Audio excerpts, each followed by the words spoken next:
the Prime Minister of India refuses to understand that India is a land of many nations.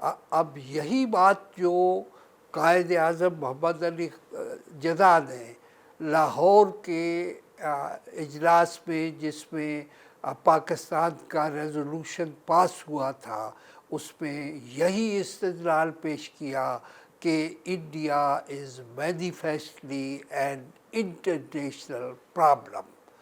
تو یہ جو تصور ہے کہ ہندوستان ایک بر صغیر ہے، اس میں کئی ممالک ہیں، کئی قومیں آباد ہیں، اس کو سامنے رکھتے ہوئے ہمارے رہنماؤں نے، جن میں سر سید سے اقبال اور قائد اعظم تک بہت بڑی ہستیاں شامل ہیں۔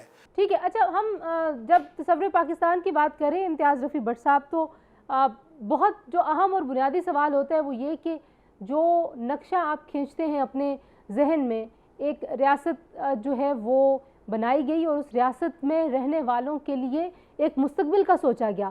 آپ کو لگتا ہے کہ پاکستان نے دہائیوں تک جو سفر کیا ہے وہ درست سمت میں سفر کیا ہے؟ واقعی ہم اس منزل کی طرف ہی بڑھ رہے ہیں جس کے لیے ہمیں چراغ راہ دے کے قائد اعظم محمد علی جناح نے یہ ملک بنایا تھا؟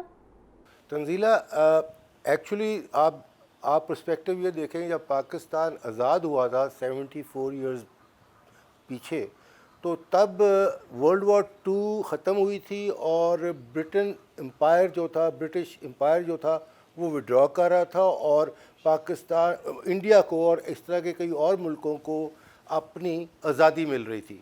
تو اس آزادی میں پاکستان 74 ایئرز پیچھے قائد اعظم محمد علی جناح کی محنت، ہمت اور اسٹیٹسمین شپ کے ساتھ انہوں نے پورے سب کانٹیننٹ، انڈیا کے سب کانٹیننٹ کے مسلمانوں کو اپنی لیڈرشپ کے نیچے اکٹھا کیا، اور پاکستان انڈیا سے اور برٹن سے آزادی کی طرف چل پڑے۔ یہ محمد علی جناح کی ہمت تھی، ان کی ہی لیڈرشپ تھی، جس میں سارے مسلمان، ایون بنگال کے مسلمان، پورے انڈیا کے مسلمان قائد اعظم کی لیڈرشپ کے پیچھے آئے اور ہمیں پاکستان ملا۔ ہندوؤں کو انڈیا مل گیا، ہمیں پاکستان مل گیا۔ اب یہ ورلڈ وار 2 کے بعد کی بات ہے۔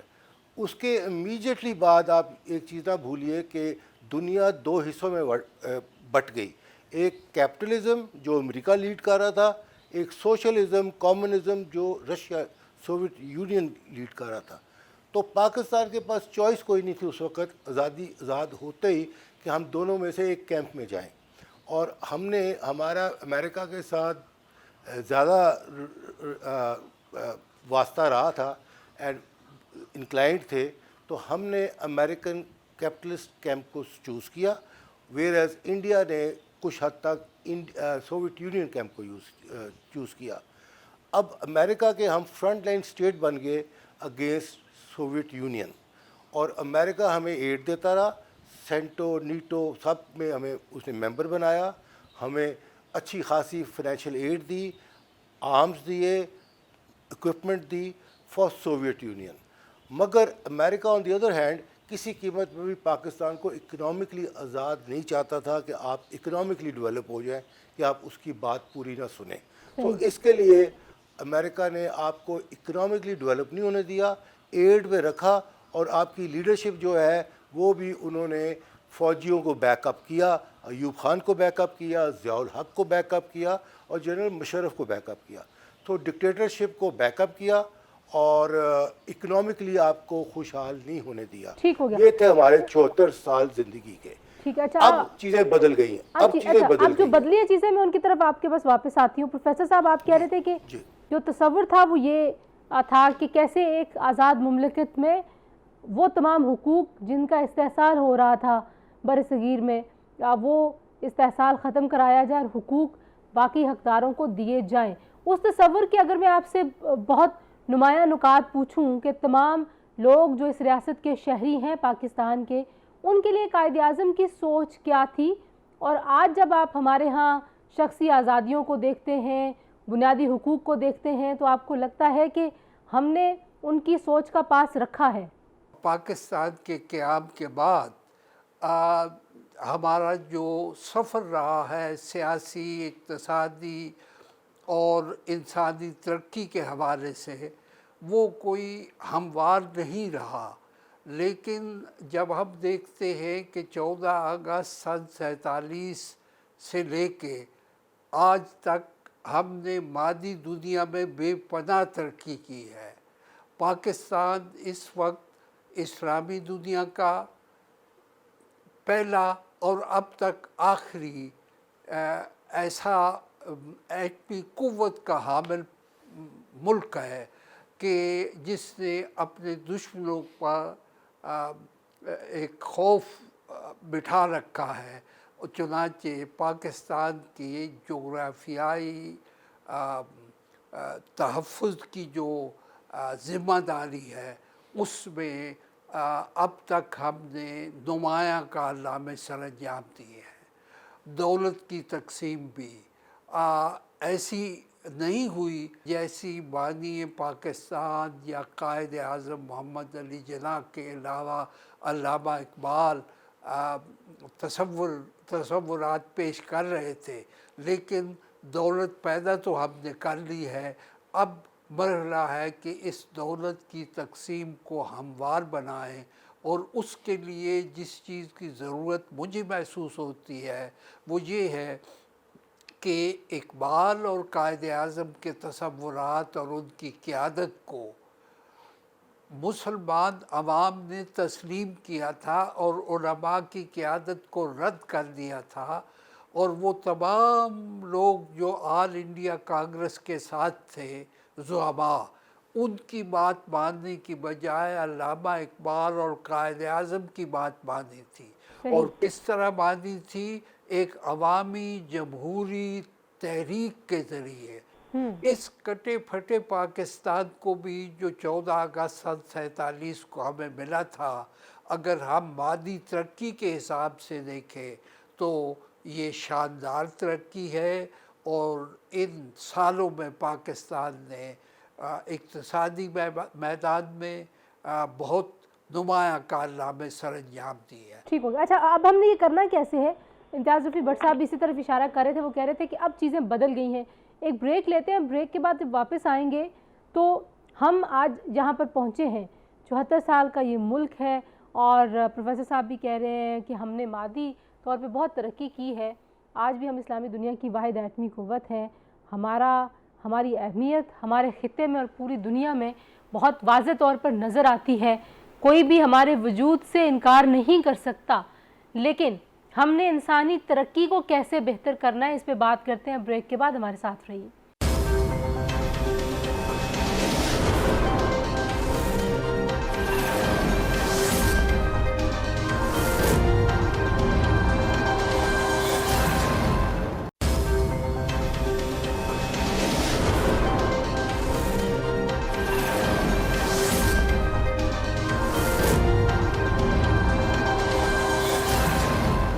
جی، آپ خصوصی نشست دیکھ رہے ہیں. 14 اگست ہمارا یوم آزادی، جس دن ہم پاکستان کے معرض وجود میں آنے کو سیلیبریٹ کرتے ہیں. دنیا کو اپنے وجود کا احساس دلانے کے لیے ہم نے کتنی کامیابیاں حاصل کی ہیں، ہم نے کتنے چیلنجز سے نمٹا ہے. کتنی مشکلات کے باوجود یہ ملک آج مضبوطی سے دنیا کے نقشے پر موجود ہے، اور بہت ساری سازشوں، بہت ساری دشمنیوں کے باوجود بھی دنیا پاکستان کے وجود سے انکار نہیں کر سکتی. امتیاز رفیع بٹ صاحب، جو بات آپ کر رہے تھے، پروفیسر صاحب بھی گفتگو کو اسی نقطے پہ لے کے آئے ہیں. تو پہلے میں آپ سے پوچھتی ہوں، آپ کہہ رہے تھے اب حالات بدل گئے ہیں. سوال یہ ہے کہ ہمارے پاس وسائل کی کمی نہیں ہے، اور ہم یہ کہتے ہیں کہ وسائل سے مالا مال ملک ہیں. ہم کیسے ہموار ترقی کی طرف جایا جائے، اور وہ ایسی ترقی ہو جہاں پہ تمام لوگوں کو ان کا جو حق ہے وہ انصاف کے تقاضوں کو پورا کرتے ہوئے ملے، اور نا انصافی نہ ہو اس معاشرے میں، اس نظام میں. جی، جب آپ پاکستان کی بات کرتے ہیں یا پاکستان کو دیکھتے ہیں تو ایک چیز فرسٹ پوائنٹ ہے کہ پاکستان کی جغرافیکل لوکیشن جو ہے اس کی اہمیت، بیکاز وہ سپر پاور سوویت یونین کے بارڈر پہ ہی تھا، قریب تھا افغانستان کے ساتھ. انڈیا بھی بہت بڑا ایشیا کی طاقت ہے، اس کے ساتھ تھا. امریکہ کا انٹرسٹ اس جگہ پہ سوویت یونین کی وجہ سے تھا. سو پاکستان کی جغرافیکل لوکیشن ہی اس کی بدقسمتی ہے، اور جغرافیکل لوکیشن ہی اس کی خوش قسمتی ہے. تو یہ 74 سال تو ہم ڈیولپ نہیں کر سکے اپنے آپ کو جسے ہم کرنا چاہتے تھے یا ہمیں کرنا چاہیے تھا. اور وہ سمپل تھا امریکہ کا ڈیزائر کہ پاکستان انڈیپینڈنٹ اکنامکلی نہ ہو، ان کے محروم محنت رہے، اور وہ آپ کو یوٹیلائز کر سکیں، یوز کریں، جو انہوں نے کیا افغانستان میں. 10 سال آپ سوویت یونین کے ساتھ لڑے، امریکہ کی CIA کے ساتھ مل کے. 10 سال آپ ٹیررزم کے ساتھ لڑتے رہے، پھر 10 سال یہ 9/11 کے بعد لڑے. تو آپ تو ایک فائٹنگ فورس تھی اور ٹیررزم کو لڑ رہے ہیں. اور پاکستان بہت انسٹیبل تھا for many decades because of American policies جو ہم فالو کر رہے تھے، اور ہمارے پاس چوائس کوئی نہیں تھی. میں اپنے لیڈر کو کہتا ہوں اس وقت کے لیڈرز کو یہی چوائس تھی جو انہوں نے اٹھائی. اب ایز اے سیڈ چیزیں بدل گئی. اب China is the rising power, America is the declining power. And China کے اگین ہماری وہی امپورٹنس کہ ہمارا بارڈر ان سے لگتا ہے، اور چائنا آلٹرنیٹیو روٹ اپنا نکالنا چاہتا ہے ساؤتھ چائنا سی سے، گوادر والا، سی پیک والا. اور چائنا کی نے جب آج سے کوئی 2-3 سال پیچھے جب اس نے چیلنج کیا امریکہ کو، تو اس نے پہلے سی پیک لایا وتھ 65-70 بلین ڈالرز کی انویسٹمنٹ انٹو پاکستان، جس کی وجہ سے یہ بجلی جو آ رہی ہے یہ آئی، اور سڑکیں جو انفراسٹرکچر بن رہا ہے، اور گوادر پورٹ جو بنا ہے وہاں پہ. اور پہلا فیز ختم ہو گیا، اب سیکنڈ فیز شروع ہوا ہے، اور تھرڈ فیز 2 سال کے بعد شروع ہوگا. سو وہ پاکستان کی خوش قسمتی ہے کہ اب چائنا کو آپ کی ضرورت ہے. اور چائنا نے سی پیک کے بعد 1 بیلٹ 1 روڈ کا نعرہ مارا، جس میں 140 ملک، دنیا کے 140 ملک بیجنگ آ کے ان کے پریزیڈنٹس نے یا پرائم منسٹرز نے یا فارن منسٹرز نے آ کے 1 بیلٹ 1 روڈ میں جوائن کرنے کا سگنیچرز کی ہے. سو 140 ملکوں کو 1 بیلٹ 1 روڈ کور کرتا ہے. اور اس میں چائنا کی فلاسفی بڑی سمپل ہے کہ چائنا کہہ رہا ہے کہ میرے پاس انویسٹمنٹ ہے، ٹیکنالوجی ہے، نو ہاؤ ہے، میں آپ کے سارے ملکوں میں انویسٹمنٹ کروں گا، انفراسٹرکچر بناؤں گا، اور آپ سے ٹریڈنگ کروں گا، آپ سے را مٹیریلز بھی منگاؤں گا، آپ کو فنش پروڈکٹس بھی دوں گا، اور آپ کے جو فنش پروڈکٹس ہیں وہ بھی لوں گا. آپ کہہ رہے ہیں کہ اکنامکلی پاکستان کے لیے ایک بڑا اچھا شگون ہے. اقتصادی ترقی کی بات ہو رہی ہے پروفیسر صاحب، اور آپ کہہ رہے ہیں کہ انسانی ترقی کو ہموار کرنے کی ضرورت ہے اور اقتصادی ترقی کو بھی ہموار کرنے کی ضرورت ہے. تو پروفیسر صاحب ہم کیسے کر سکتے ہیں ہموار؟ پہلی بات یہ ہے کہ ہمیں آج یہ سوچنا ہے، ہماری قیادت کو سوچنا ہے کہ چین جس کی ابھی بات کی گئی اور جائز طور پر کی گئی، بڑے درست استدلال کے ساتھ کی گئی، وہ پاکستان سے 1 سال بعد آزاد ہوا تھا. ہم چین سے پہلے آزاد ہوئے، تو ہم اب چین پہ، امریکہ کے بعد چین پہ انحصار پہ کیوں مجبور ہوئے؟ اس لیے کہ ہم نے تحریک پاکستان کے خواب و خیال کو قائد اعظم کی وفات اور شہید ملت کو شہید کرنے کے بعد چھوڑ دیا، اور برطانوی تربیت یافتہ بیوروکریسی نے پہلے برطانیہ کے پھر امریکہ کے احکامات کے تحت اپنی قومی غیرت کو گروی رکھ دیا. اب سب سے بڑا مسئلہ یہ ہے کہ ہم اپنی قومی غیرت کو وہ آزاد کرائیں، کسی کے آگے گروی نہ رکھیں، نہ چین کے آگے نہ امریکہ کے آگے. تو اس کا کیا طریقہ ہے؟ طریقہ موجود ہے. پاکستان جمہوری عمل سے الیکشن کے ذریعے وجود میں آیا. اس الیکشن کا ایک مینیفیسٹو تھا، تو اٹھائیے وہ مینیفیسٹو اور پوچھئے اور دیکھیے کہ قائد اعظم کی قیادت پہ آل انڈیا مسلم لیگ نے 46 کے الیکشن کے لیے قوم سے کیا وعدے کیے تھے. صحیح. اور انہی وعدوں کو نبھانے کی خاطر جب پاکستان قائم ہوا، تو آل انڈیا مسلم لیگ کو پاکستان مسلم لیگ بنایا گیا، اور پاکستان مسلم لیگ کے پہلے سیشن میں ہی